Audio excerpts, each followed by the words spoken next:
넓히고자 기자간담회를 개최하게 되었습니다. 먼저 브리핑에 앞서 물가 상승과 금리 인상, 경기 침체 등으로 경제적 어려움을 겪고 있는 시민분들께 힘내시라는 격려와 위로의 말씀을 드립니다. 오늘은 올 한 해 우리 시의회 운영 방향에 대해서 큰 틀에서 말씀드리고자 합니다. 우선 세 가지 주제를, 세 가지 방향을 좀 정했는데요. 첫 번째로는 세종시 정체성 확립을 위한 세종시의회 역할과 운영 방향이고요. 두 번째는 지방자치 발전과 지방의회 독립성 강화를 위한 대응 방향, 그리고 세 번째 집행부와 관련한 세종시의회 역할 강화를 위한 2023년도 운영 방향, 이렇게 큰 틀에서 세 가지 방향을 잡았습니다.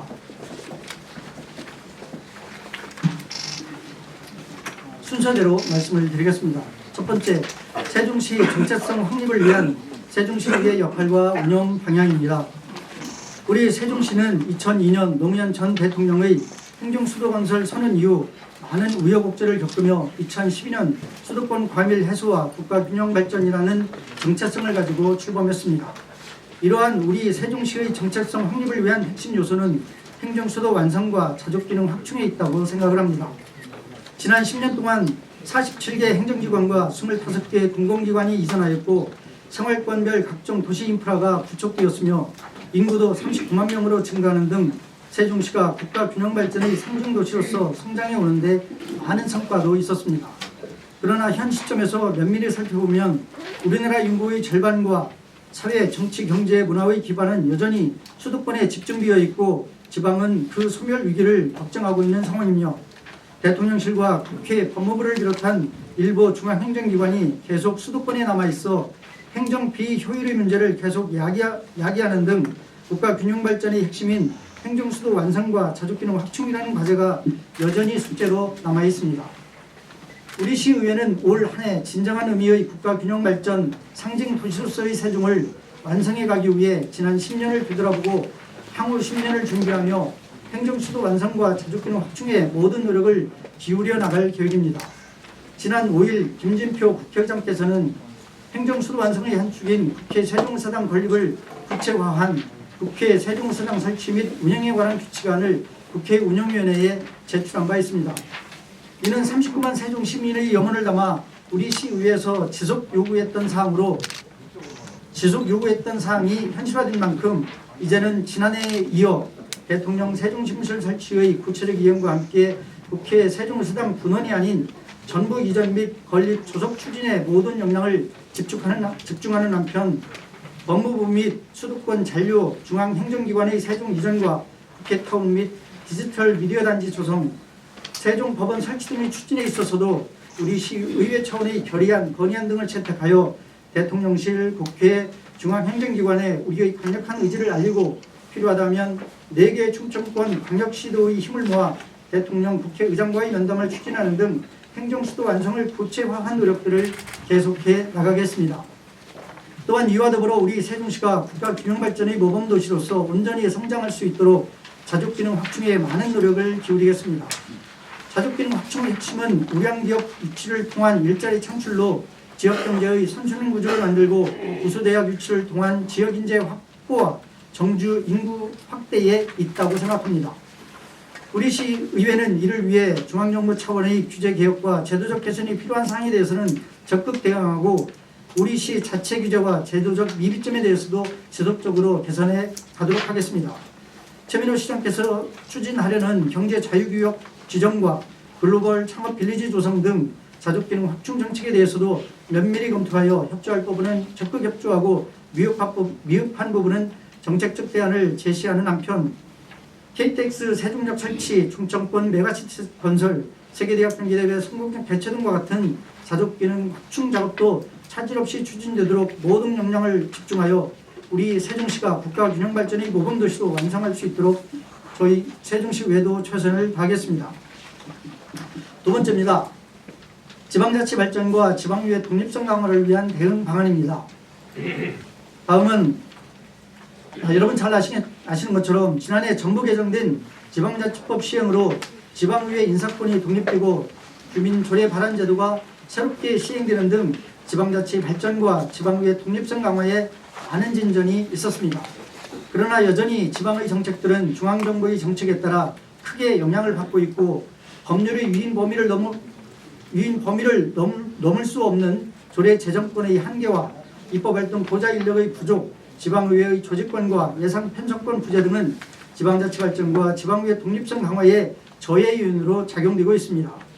특히 집행기관인 시장과 교육감의 권한은 강하고 의회의 권한은 약하게 설계된 현재의 제도로서는 의회 본연의 역할인 집행기관에 대한 견제와 감시를 충분히 할 수 없는 구조적 한계에 봉착해 있습니다.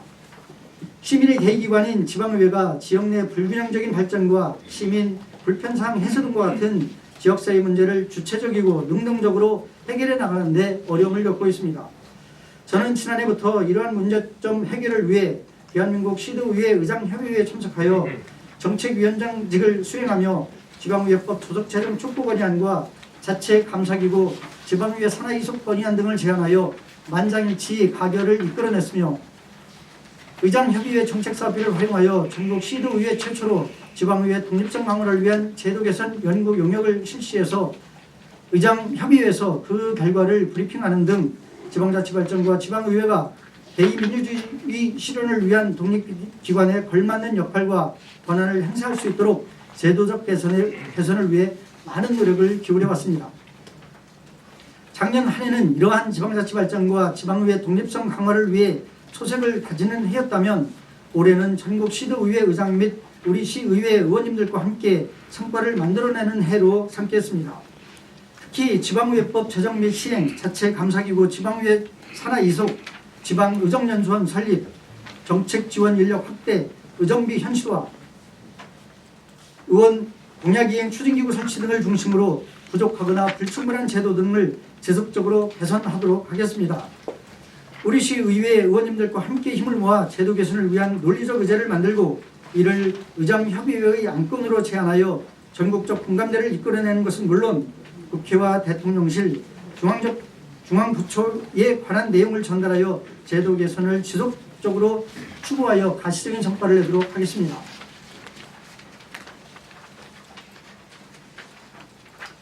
끝으로 세 번째입니다. 집행부와 관련한 세종시의회 역할 강화를 위한 2023년도 운영 방향입니다. 우리 시 집행기관인 시청과 교육청과의 관계에 있어 견제와 감시라는 의회의 역할을 강화하기 위한 2023년도 의회 운영 방향에 대해 말씀드리겠습니다. 시의회의 존재 이유와 본연의 역할은 시민 개개인을 대신하여 거대한 양대 집행기관인 시청과 교육청을 견제하고 감시하는 것이라고 할 수 있고 올해는 내부적으로 이러한 지방의회 본연의 역할에 충실한 우리 시의회의 모습을 보여드리고자 합니다. 시청과 교육청의 거대한 집행기관에 맞서 의회의 견제와 감시 기능을 강화하기 위해서는 앞서 말씀드린 바와 같이 제도적 개선을 통한 의회의 독립성을 강화해가는 방법이 있겠지만 내부적으로는 시의회 구성원인 의원들과 사무처 직원들의 역량을 강화시키기 위한 노력도 중요하다고 생각하고 23년도에는 이 부분을 중심으로 의회를 이끌어 나갈 생각입니다. 우선 의원님들 개개인의 역량을 강화하기 위해 국회 및 타 기관과의 교류 및 연수를 확대 강화하고 직무 역량 강화 프로그램을 정례화하여 내실 있게 추진하겠으며 현장 의정활동을 적극 지원하고 의원 연구 모임과 특별위원회 활동 활성화를 위해 노력하겠으며 의정 모니터단, 시민사회단체, 학계, 전문가 그룹 등 다양한 분야의 주체들과 정책 간담회를 확대해 가겠습니다. 또한 올해 2월부터 의원님들의 정책적 의정활동 지원을 위한 인력, 정책지원관입니다. 6명에 대한 추가 채용을 완료하여 집행기관에 대한 견제와 감시 역할을 충실히 수행할 수 있도록 의정활동 지원 체계 구축에도 만전을 기하겠습니다. 의회 사무처 직원들의 역량 강화를 위해서는 기존에 추진 중인 직무 역량 강화 프로그램을 내실화하고 전문 교육기관의 직무교육 참여를 독려하여 여건 보장에 힘쓰겠으며 타시도 의회의 우수 사례에 대한 선진적 견학을 장려하겠으며 이와 더불어 일 잘하는 직원이 정당한 평가를 받을 수 있는 체계를 구축하고 성과를 창출한 직원에 대해서는 해외 정책 연수 기회 우선 부여 등의 인센티브를 제공하는 등 직원 스스로 직무 역량 향상에 노력할 수 있는 여건을 조성해 가겠습니다. 이처럼 올 한 해는 시의회가 의회 본연의 역할을 충실히 수행할 수 있도록 그 어느 때보다 구성원들의 역량 강화에 모든 노력을 기울여 능력 있고 일 잘하는 의회상을 만들어 나가도록 하겠습니다.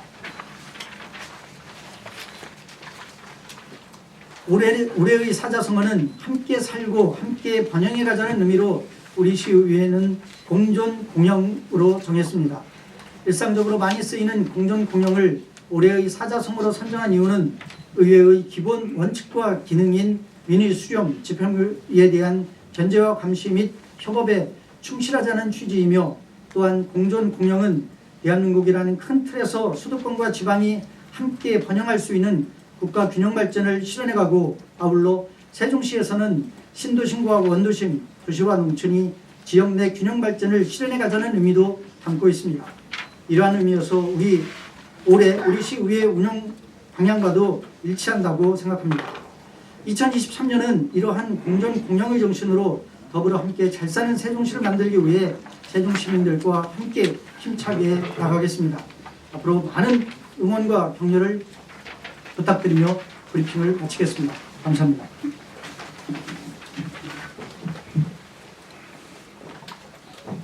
다음은 질의 답변 순서입니다.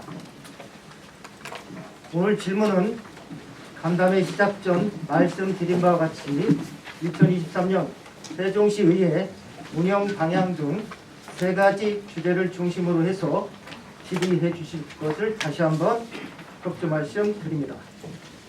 질문하고자 하시는 언론인께서는 먼저 손을 들어주시고, 제가 지명을 하면 지명된 언론인께서는 성명과 소속을 말씀하신 후 질의하시면 되겠습니다. 김기철 국장님 먼저.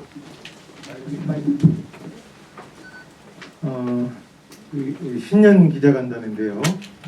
일반적으로 의장님이 행사를 한다면은 각 운영위원장들이 전부 참석을 하는 게 관리라고 생각하는데, 지금 보니까 위원장님들 대부분이 안 오셨어요. 이거는 의회 의원들 위원장들과 의장님하고의 불협화음이 있는가라는 의혹을 갖게 하는 부분입니다. 이거에 대한 좀 답변이 필요할 것 같고요. 그다음 어차피 신년 기자간담회니까 이제 시 같은 경우에 업무 계획을 보고를 받는데 시의회도 받으셨는지 여쭤보고 싶고요. 마지막으로 매년 쪽지 예산이 문제가 되고 있는데 올해 예산 세울 때도 의원들 쪽지 예산 세운 게 있는지 그 내용을 좀 알려주시기 바랍니다.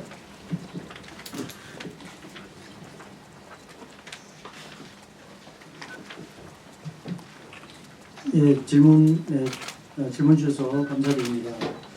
3가지 질문을 주셨는데요. 제가 작년도에도 말씀을 드렸습니다만, 의장의 정례 기자간담회를 진행하겠다는 계획을 세웠습니다. 이게 이제 월 1회 진행하는 거고요. 작년 9월에 처음 했고 12월에 했고요. 금년도 이제 23년도 1월에 3번째로 하게 됩니다. 의장 기자간담회를 진행한다고 의원들에게 이제 공지를 했습니다. 다만 의장 기자간담회에 상임위원장들을 비롯해서 의원님들이 꼭 참석해야 되는 건 아니고요. 이렇게 오늘 바쁘신 나중에도 의원님들 참석을 해주셨는데요. 의장으로서 감사드립니다. 그러나 불참했다고 해서 불협화음이 있는 건 아니고요. 그런 오해는 하지 말아주시기 바라고요. 다음부터는 좀 더 공유해서 관심 있는 상임위원장 또 의원님들은 함께할 수 있도록 노력하겠습니다. 두 번째 질문을 업무보고 받은 바는 없습니다. 시즌 지금 준비하고 계획하고 진행하는 걸로 알고 있는데 시의회는 원래 안 합니까?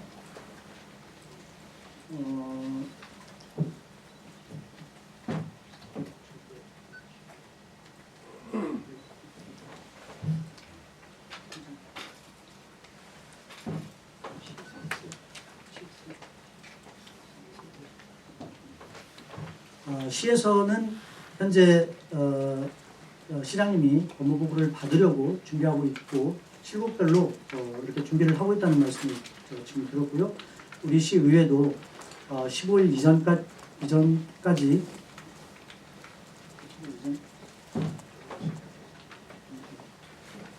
시의회 사무처도 계획을 갖고 있다는 말씀을 드리겠습니다. 네, 10년이 됐기 때문에 조직의 업무보고는 필요하다고 생각을 하고요. 시의회 사무처도 원만히 또 원활히 받을 수 있도록 그렇게 하겠습니다. 그리고 세 번째인데요. 쪽지 예산 좀 구체적으로 질문 좀. 그 집행부에서 원래 세우지 않은 예산을 의원들이 예산 편성 과정에서 자기들 임의대로 필요에 따라서 넣거나 삭감한 형태죠. 그래서 원래 집행부에 올라온 그 예산 원안은 없으나 최종 결정하는 과정에서 포함된 내용들을 말씀드립니다. 잘 아시겠지만 예산 심의 의결권은 의회에 있습니다.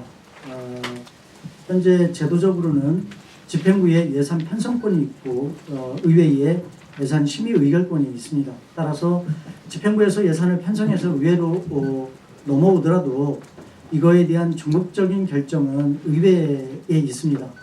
근데 이제 일반적으로는 집행부에서 편성한 예산을 전제로 하고 있습니다만 집행부에서 예산 편성하는 과정에서 일부 누락되거나 또는 자료를 의회에 보낸 이후에 예산 편성의 필요성이 또 느껴지는 사업들이 있거든요. 그와 관련해서는 집행부하고 의회하고 또 긴밀히 논의를 해서 추가적으로 반영할 수 있는 게 현재 법상 구조이긴 합니다. 다만 바람직한 것은 사업의 필요성이 있다고 하면 집행부의 편성 단계에서 반영을 해서 의회로 오는 게 바람직하다고 이렇게 생각을 합니다. 다만 쪽지 예산 자체가 위법하거나 불법한 건 아니고 다만 그런 것들은 좀 줄여서 편성 단계에서부터 반영되는 구조가 바람직하다는 말씀을 드리겠습니다. 올해 거 공개 좀 해주실 수 있죠? 예. 올해 거 공개해 주실 수 있죠? 그러니까 쪽지 예. 예산.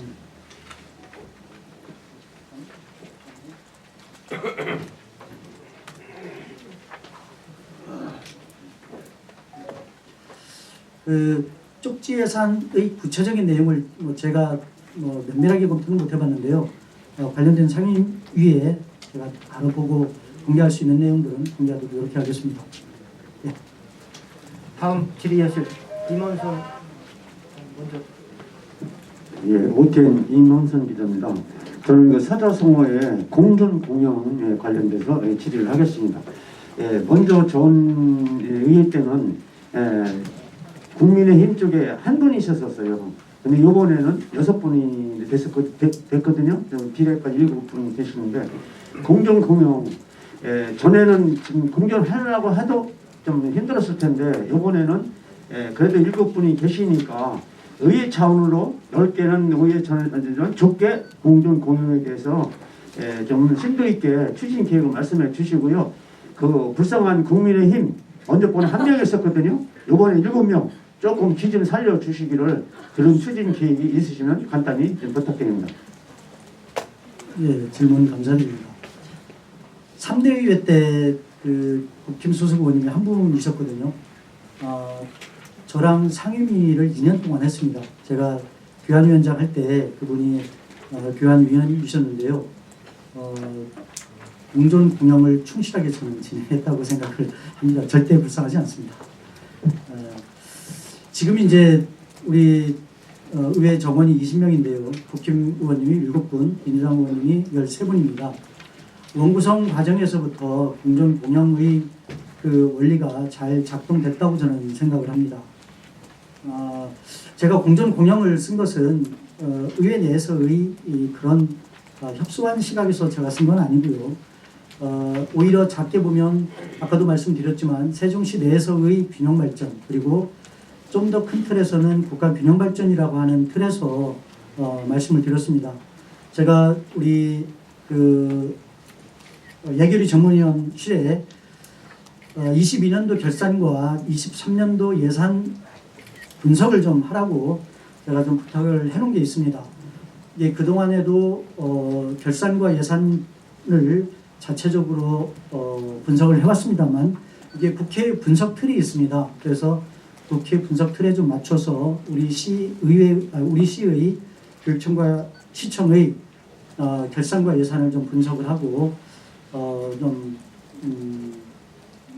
한번 좀 들여다볼 생각입니다. 그래서 어느 부분이 좀 강화되고 어느 부분이 약한 건지, 또 우리 시의 현 상황에 비례해서 한정된 재정이 어떻게 투입되고 있는지, 이런 것들을 좀 의회 차원에서 좀 한층 좀 다양화되고 높은 시각에서 좀 들여다보려고 합니다. 이런 것들은 궁극적으로는 우리 시의 사회적 약자 또는 사회적 계층을 정책적으로 보듬는 시각을 좀 키우려고 하는 거고요.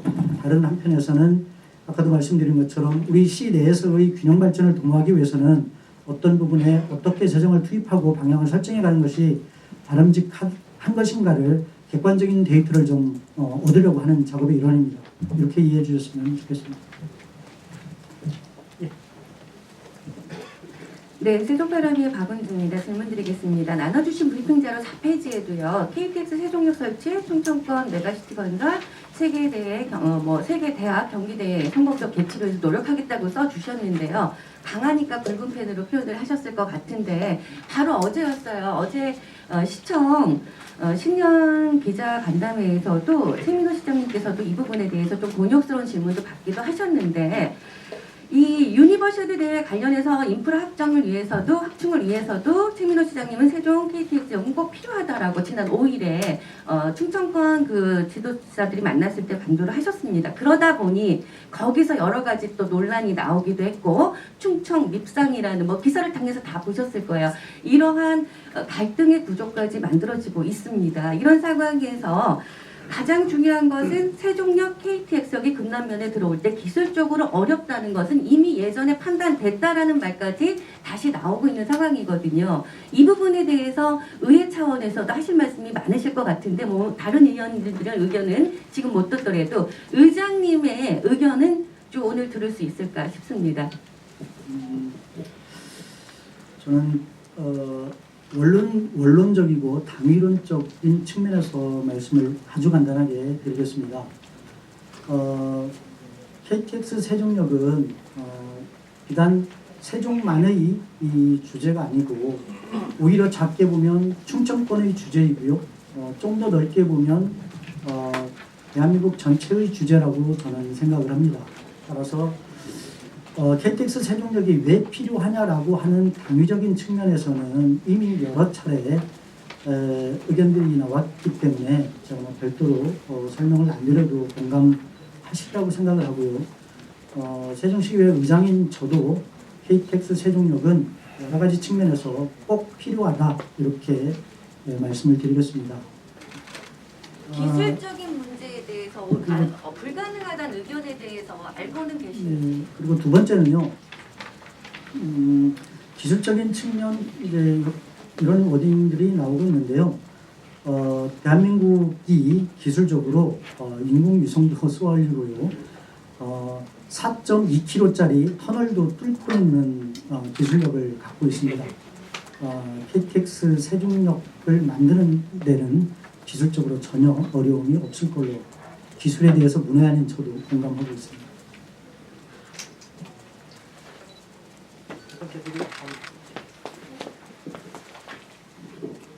네, 더세종 캠퍼스 임장교 기자입니다. 정책지원관이 올해 2월쯤에 6명, 나머지 6명 임용 계획이라고 지금 취재 결과 알게 됐는데, 앞으로 이 운영 계획에 대해서 의원 정수 2분의 1에 지금 현재 확보되는 상황이라고 한다면, 이것을 지금 아침에 그 추정 결과는 멀티플레이어 1인 1명당 멀티플레이어로서 임무를 부여해서 각 순서에 맞게 이렇게 한다라는 것으로 얘기가 되어 있는데, 그렇게 되면은 한 명의 그 정책지원관이 조례 그리고 시정질문 5분 발언 관련되는 예산 관련된 모든 일들을 한 명이 다 플레이를 한다면, 그거에 대해서는 분업적인 부분에서 뭔가 그 효율성이 떨어질 수 있는 부분이 또 없잖아 있습니다. 그에 관련해 가지고 정책지원관 제도가 올해 제대로 시행되는 부분에서 어떻게 운영하려고 하시는지 그 계획을 알려주시면 좋겠고, 또 이제 일 잘하는 시의회를 이제 주장하셨습니다. 성과를 창출하는 직원에 대해서 인센티브를 제공한다고 하셨는데, 임기제 공무원도 여기에 포함되는지에 대해서 여쭤보고 싶고, 아까 금방 저기 다른 기자분께서 이제 KTX에 관련해서 말씀을 드렸는데, 김영환 저희 충청도지사가 이제 충청 미쌈이라는 단어 사실 좀 어떻게 보면 모욕적인 언사인데 세종시 입장에선 사실은 우리 세종시 발전을 위해서 뭔가 노력하고 KTX 만드는 거나 이런 데에 대해서 주장하고 이런 부분에서는 당연히 당위성으로서 당연한 건데 한 지역에서 인구 경쟁이란 얘기를 빼가는 걸로 해가지고 이제 밉상이라는 단어를 썼는데 사실 이거에 대해서는 사실 좀 공적인 지위에 있는 분이 이런 언사를 한 부분에 대해서 사실 최소한 유감 표명 있어야 되는 거 아닌가 생각이 들긴 하는데 어제 이제 시장님의 그 기자회견에서 보면은 사실상 전략적 인내 그래서 설득하시겠다 이렇게 말씀하셨습니다. 시의장 입장에서는 어떻게 생각하시는지 밝혀주시면 감사하겠습니다. 이상입니다. 예, 질문 주셔서 감사합니다. 그 정책지원관 제도에 대해서는 본질적으로 제도의 부족한 부분이 있다 이렇게 말씀드릴 수가 있겠습니다. 잘 아시는 것처럼 지방자치법상에 의회 정수의 2분의 1까지만 정책지원관을 둘 수 있도록 했거든요. 그래서 우리 세종시의회도 올해 상반기에 그 채용 절차를 풀로 하더라도 의원 정수의 절반, 그러니까 10명까지 밖에는 안 됩니다. 그래서 정책기원관 한 명당 의원 2를 보좌할 수 있도록 이런 이제 한계가 있거든요. 근데 지금 말씀하신 것처럼 그러면 정책지원관이 뭐 조례검토, 5분마론 뭐 여러 가지 이제 일을 하는 거 아니냐. 근데 이런 것은 다른 시도 의회도 현재 비슷한 구조이긴 합니다. 다만 우리 시의회에서 조금 고민할 부분은 이게 이제 의원님들과 좀 더 논의를 하면서 가야 될 건데요. 기존에 전문위원실이 있습니다. 기존의 전문위원실 직원들하고 정책기획관하고 업무 분장을 어떻게 할 것인지에 대한 논의는 의원님들하고 좀 더 해서 진행해 가도록 이렇게 하겠습니다. 근데 다만 본질적으로 정책지원관 자체를 의원 정수에 맞춰서 최소한 1대1 구조로는 가야 된다는 게 제 생각이고요. 이것은 의장협의회에서도 이미 공론화되고 있습니다. 그런 말씀을 드리고요. 일 잘하는 의회 사항인데요. 이것은 시민들이 요구하는 눈높이가 아닐까 이렇게 생각을 합니다. 의원이든 사무처 직원이든 시민들이 눈높이에 맞는 역량을 기르는 것이 중요하다고 보고요. 이것은 아까 앞서 말씀드린 것처럼 의장인 저로서는 최선을 다해서 향상할 수 있도록 여러 가지 지원을 하도록 이렇게 하겠습니다. 여기에는 정책지원관도 우리 의회 소속이기 때문에 당연히 포함이 됩니다. 임기제 공무원을 당연히 우리 시의회 직원입니다. KTX 역과 관련해서는 제가 아까 우리 기자분 말씀하신 거에 대한 답변에서 대부분 소개하라고 말씀드리겠습니다.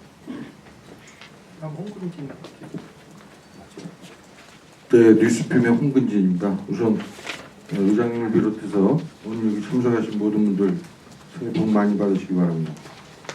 저는 오늘 발표하신 것 중에 두 번째 지방자치 발전과 지방의회 독립성 강화를 위한 대응 방향에 대해서 좀 우선 고언을 하나 드리고, 왜 그러냐면 이 문제는 사실은 아까도 뭐 의장님께서 설명하셨지만 지방자치제도가 부활한 1991년도부터 지방의회 독립, 지방자치 발전에 관한 건 계속 대두가 됐던 내용입니다.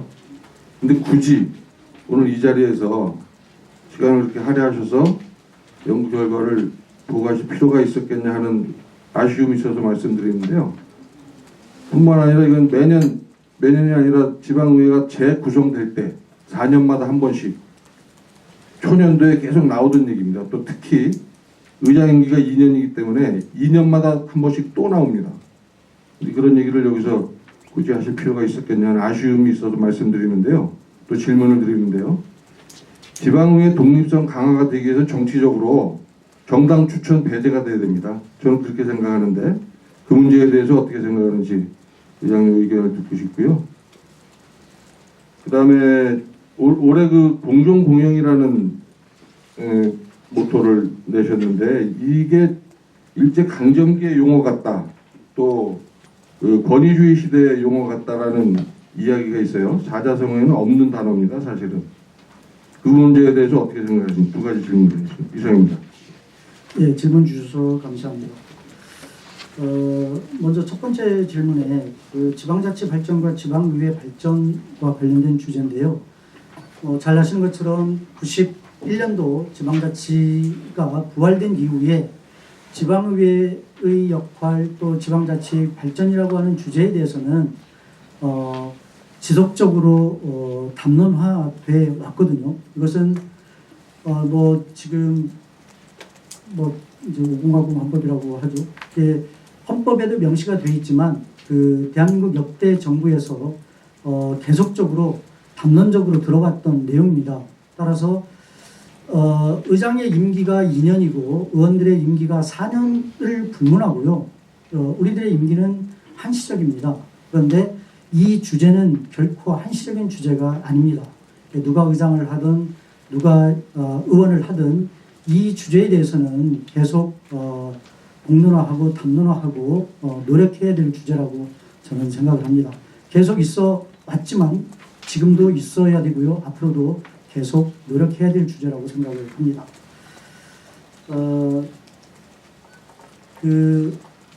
잘 아시는 것처럼 이제 지방의원이 광역과 기초가 있는데요. 현재 광역, 기초 모두 다 정당 추천제를 시행하고 있습니다. 뭐 장단점이 있겠죠. 연합적으로 보면 기초 의원을 정당 공천에서 배제한 적도 있었습니다. 그런데 뭐 지방 의원들의 공천에서 정당 추천을 배제해야 된다. 이게 뭐 당위적으로 하는 걸 떠나서 제가 이 자리에서 언급하는 것은 권한에도 없고요. 좀 그렇다는 점을 좀 이해를 해주시고요. 공존 공영은 옛 자료에 있습니다. 이게 일제시대의 산물이 결코 아니라는 점을 말씀을 드리고요.